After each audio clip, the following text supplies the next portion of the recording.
Oke, Assalamualaikum warahmatullahi wabarakatuh. Pada video kita kali ini kita akan membahas kelanjutan dari materi kalor, yaitu tentang pemuaian zat. Tentang pemuaian zat.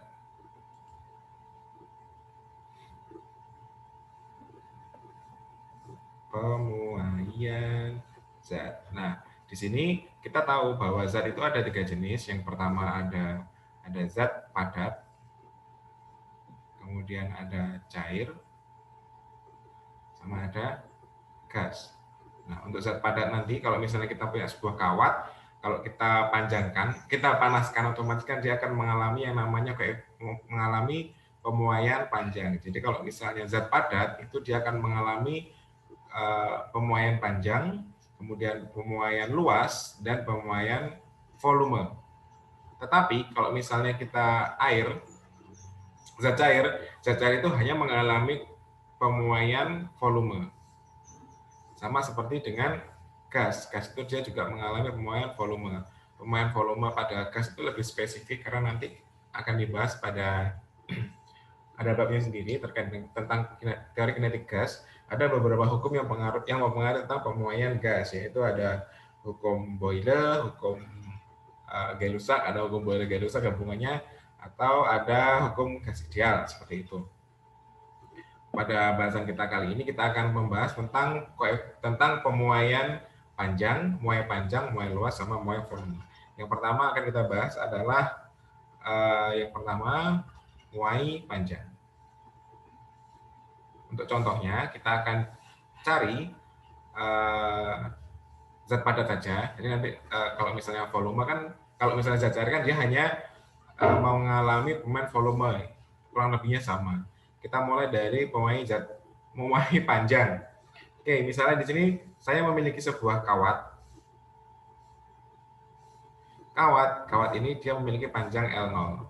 Nah, kawat ini saya panaskan, otomatis kan dia akan mengalami pertambahan panjang karena dia memuai. Aplikasinya ya sama seperti ini, sama seperti apa namanya?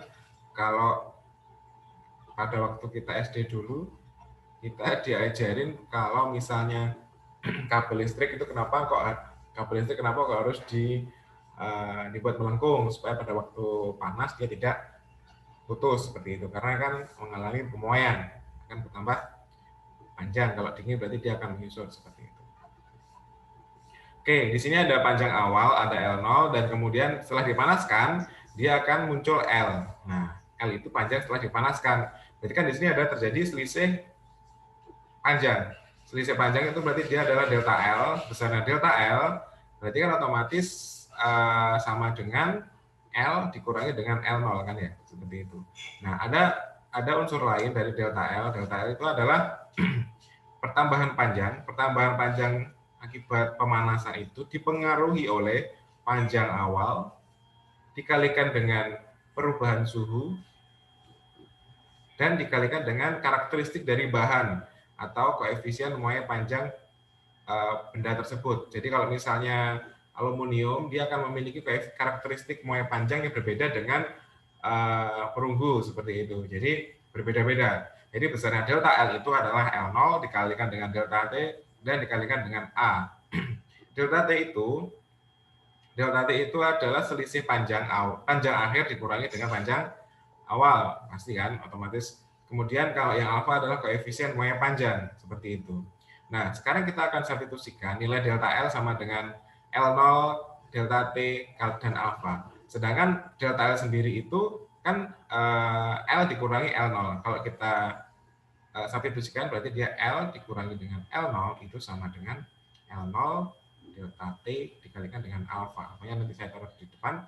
Berarti besarnya L itu sama dengan L0 ditambah L0 alfa delta T. Ini ya. Jadi kalau misalnya L0 kita keluarkan, berarti L0 itu sama dengan 1 plus alfa dikalikan dengan delta T. Ini adalah nilai L-nya. Nilai L-nya seperti itu. Ini adalah panjang setelah dipanaskan. Nah, jadi besarnya L itu sama dengan L0 1 dikalikan dengan 1 plus alfa delta T. Yang kedua, ini adalah persamaan dari muai panjang. Muai panjang cukup ini aja. Sebenarnya yang harus dipahami cukup ini. Kemudian kita akan menginjak yang kedua, yaitu tentang tentang muai volume. Muai volume. Kok muai volume? Sorry. Muai luas dulu.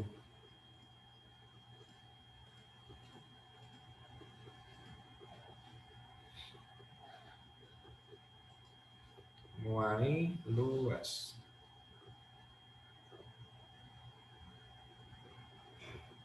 Muai luas. Maaf kalau misalnya masih kedodoran nulisnya karena masih belajar menggunakan ini. Oke, muai luas. Muai luas itu seperti ini ilustrasinya. Kalau misalnya saya memiliki sebuah lempeng, nah ini misalnya dia memiliki panjang awal, ini ada lebar awal. Berarti kalau misalnya saya mau mencari luas awalnya, A0-nya, berarti kan dia panjang awal dikalikan dengan lebar awal. Setelah lempeng ini saya panaskan, otomatis kan dia akan mengalami pertambahan panjang. Pertambahan panjangnya pada P0 dan L0. Jadi di semua lini dia akan mengalami pertambahan. Berarti kan di sini ada P, di sini ada L. Nah, seperti itu. Berarti besarnya A itu kan sama dengan P kali L, seperti itu. Kita tahu pada muai luas, dasarnya dari muai luas ini. Dasarnya dari muai luas ini. Jadi L sama dengan L0. Jadi kalau misalnya kita punya yang namanya P, itu kan sebenarnya sama dengan P0, 1 plus alfa delta T. Sedangkan kalau L, ya sudah, berarti L0, 1 plus alfa delta T. Nah, sekarang kalau kita mau mencari A, otomatis kan panjang kali lebar, toh. Panjangnya kan dari sini. Berarti kita masukkan berarti P0, 1 plus alfa delta T kurung dikalikan dengan L0, 1 plus alfa delta T. Jadinya kalau misalnya kita kalikan, otomatis P0 kali L0 kita tulis dulu. P0 dikalikan dengan L0.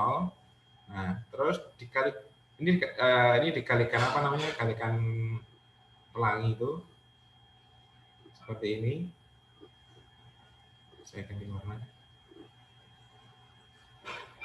Kemudian yang ini juga seperti ini. Jadi besarnya ini jadinya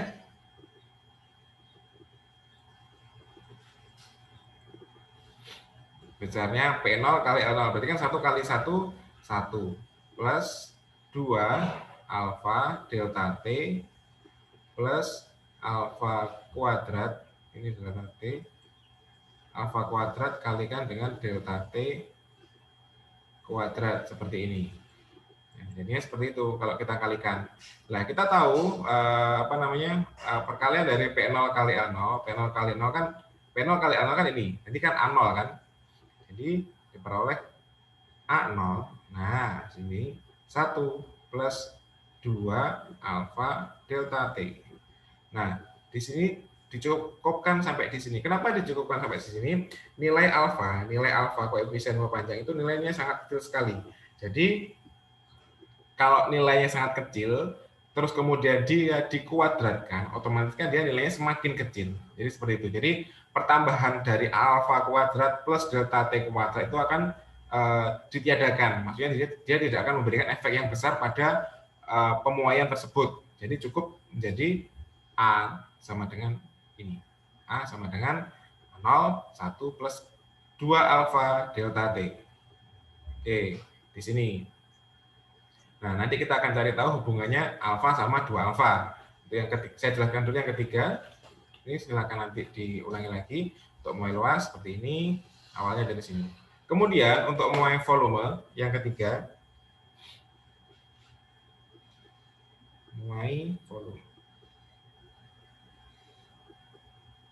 Untuk muai volume, misalnya saya memiliki sebuah kubus. Sorry, bukan kubus, balok. Kenapa kita menggunakan kubus? Karena kan nanti akan biar kelihatan variabel-variabelnya. Jadi di sini ada P0, di sini ada L0, di sini ada T0. Sama, berarti kalau misalnya kita mencari V0 itu sama dengan P0 dikalikan dengan L0 dikalikan dengan T0. Kalau misalnya kita mau mencari V setelah dipanaskan, berarti kan otomatis akan terjadi pertambahan panjang seperti ini.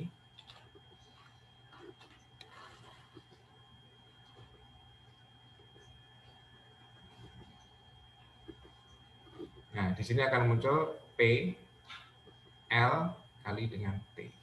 Kalau misalnya kita mencari V-nya setelah dipanaskan, otomatis dia P kalikan dengan L dikalikan dengan T, seperti itu. Kita tahu sama seperti yang di muai luas tadi, besarnya P itu sama dengan P0 dikalikan dengan 1 plus alfa delta T. Kemudian kalau yang L itu sama dengan L0 1 plus alfa delta T. Kalau yang T itu sama dengan T0 1 plus alfa delta T. Seperti itu.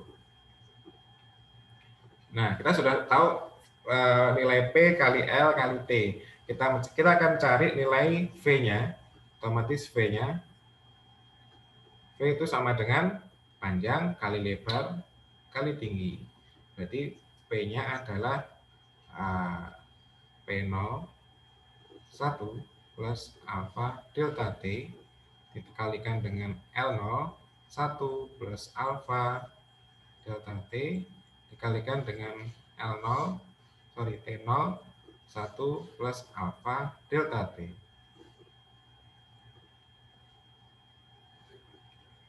Kita kalikan, jadi ada P0, ada L0, ada T0. Sedangkan yang di dalam kurung ini kita kalikan juga. Berarti kan kalau yang tadi kita kalikan satu persatu ya, biar nanti kelihatan. Berarti kan kalau ini dikalikan ini dulu, berarti 1 plus 2 alfa delta T plus alfa kuadrat kali delta T kuadrat dikalikan dengan 1 plus alfa delta T. Kita masih punya ini. Nanti kalau P0 kali L0 kali T0 itu sama dengan V0. Nah ini 1 dikalikan dengan 1, berarti kan tetap 1. Kemudian yang ini 2 alfa delta T dikalikan dengan ini semua. Kita ini aja, kita jabarkan aja. 1 kali 1, 1, berarti 1 ini alfa delta T. Terus yang dari 2, berarti kan dia 2 alfa delta T, terus ditambah 2 alfa kuadrat plus, delta T kuadrat ditambah alfa kuadrat delta T kuadrat ditambah alfa pangkat 3 delta T pangkat 3. Seperti itu. Nah, di sini seperti yang tadi, bahwa nilai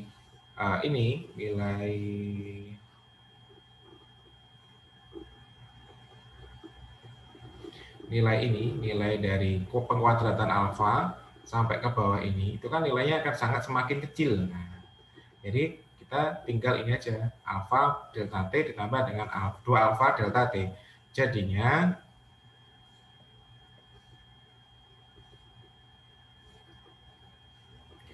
adalah V0 1 plus alfa delta T ditambah 2 alfa delta T adalah 3 alfa delta T.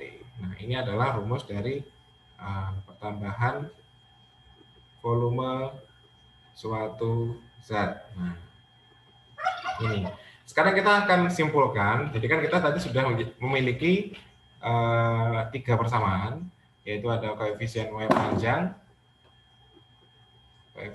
panjang L ini, kemudian ada muai luas, kemudian ada muai volume. Intinya, kesimpulannya, tetap gunakan 3 persamaan tersebut. Saya hanya menjelaskan asal muasal dari rumus ini. Jadi kesimpulannya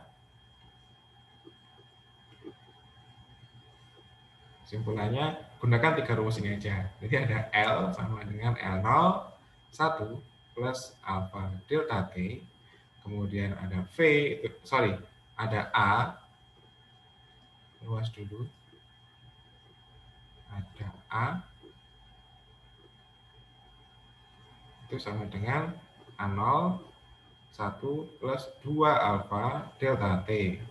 Kemudian ada volume itu sama dengan V0 1 plus 3 alfa delta T. Di sini ada suatu pola, yang akan menjadi ini apa namanya suatu pembanding seperti itu. Jadi di sini kita akan menggunakan koefisien alfa, kan koefisien muai panjang. Jadi akan muncul yang namanya koefisien muai luas. Alfa itu kan untuk koefisien muai panjang. Nah, kemudian ada beta. Beta itu adalah koefisien muai luas. Nah, beta itu di sini berarti ini adalah beta. Jadi besarnya beta itu sama dengan 2 alfa. Seperti itu. Selanjutnya kita juga ada yang namanya alfa, beta, dan gamma. Gamma itu berarti dia koefisien muai volume. Koefisien muai volume. Berarti kan dia 3 alfa kan? Berarti besarnya gamma itu sama dengan 3 alfa. Jadi persamaan yang di atas ini bisa kita ganti dengan persamaan berikut. Kalau kita menggunakan alfa, beta, gamma, berarti untuk L0, saya ganti dulu. Berarti ada L itu sama dengan L0 dalam kurung 1 plus alfa delta T. Kemudian ada V itu sama dengan V0 dalam kurung 1 plus beta delta T. Kemudian ada, sorry. Ini harusnya, kalau volume berarti dia ini ya. Volume berarti dia gamma. Ini kenapa kok tadi selalu mendahulukan volume. Ini. Berarti kalau misalnya A-nya terus saya tulisin aja. A itu sama dengan A0 1 plus beta delta T. Seperti itu. Jadi intinya persamaan dari koefisien